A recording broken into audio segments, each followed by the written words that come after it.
Hi Year 13, this video is going to go through how you find points where a curve that's defined implicitly is vertical. So you've already met curves with vertical bits, for example circles, haven't you?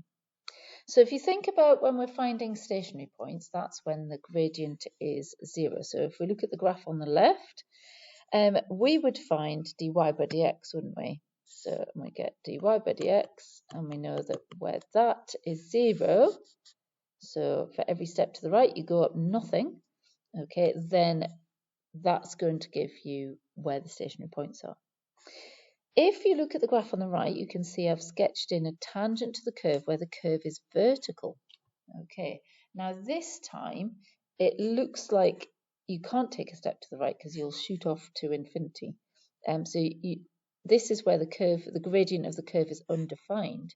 Now, if we look at this graph and rotate it, so we could go that way, or we could go that way, or we could reflect it in the y equals x. So basically swap around the x and y axes. Then we're looking at where this gradient is 0.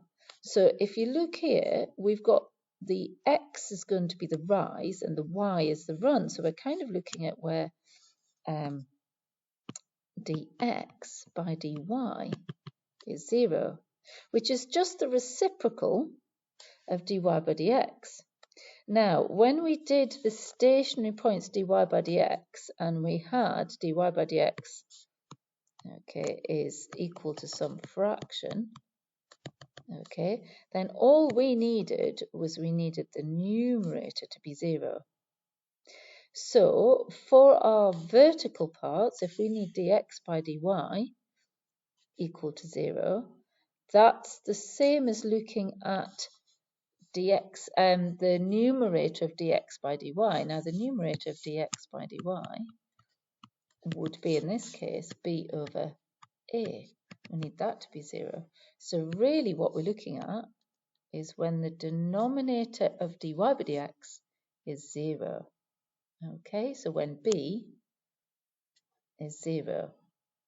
So that's what we're going to use. So even if you're a little bit confused, basically for stationary points, you need the numerator of dy by dx to be 0. For vertical points, you need the denominator of dy by dx to be 0. Okay, so that's the key thing to remember.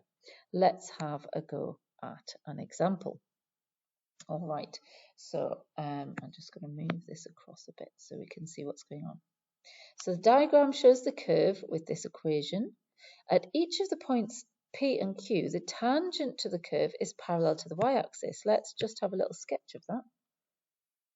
So if we draw the tangent to the curve, you can see those points is vertical. It's also vertical here. Yeah, I think that's it though on the whole thing.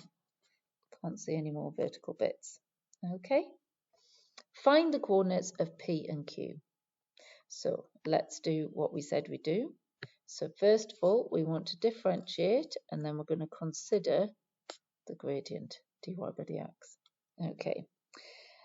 So we don't have any frightening product rules to use here. We just go ahead. So we get 2x plus 3y squared dy by dx minus 8 minus 12 dy by dx is equal to 0. So let's group together the dy by dx terms. So we've got 3y squared minus 12.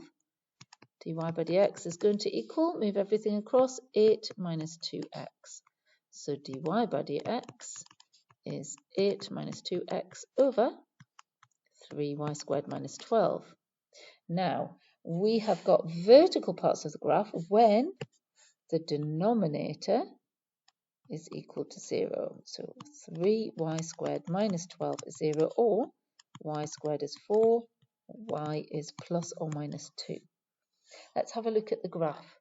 Can you see that the y coordinates of P and Q are going to be the same, and they're both positive? So we don't really care about the negative ones. So for P and Q, y is greater than 0, so y is equal to 2. So that's the equation we solve simultaneously with our original curve to get our stationary points. Okay, let's have a little go.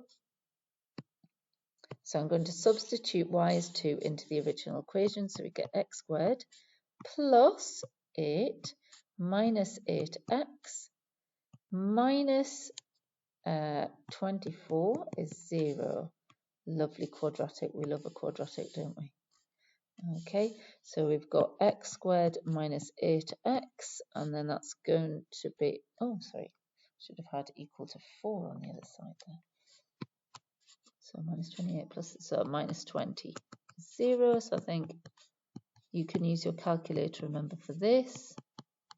Yeah, that's going to work. So we get x is 10 and x is minus 2. So P is going to be the one with a negative x coefficient, so coordinate, so minus 2, 2, and Q is going to be 10, 2. Okay, just to show you, yeah, P's on the left. And indeed, that's what we get on the mark scheme there. All right, so we differentiated, we rearranged it to get dy by dx, and we looked at the denominator. The denominator had to be 0 for vertical bits, and then we compared with the graph as well. And we solved our answer simultaneously with the original curve.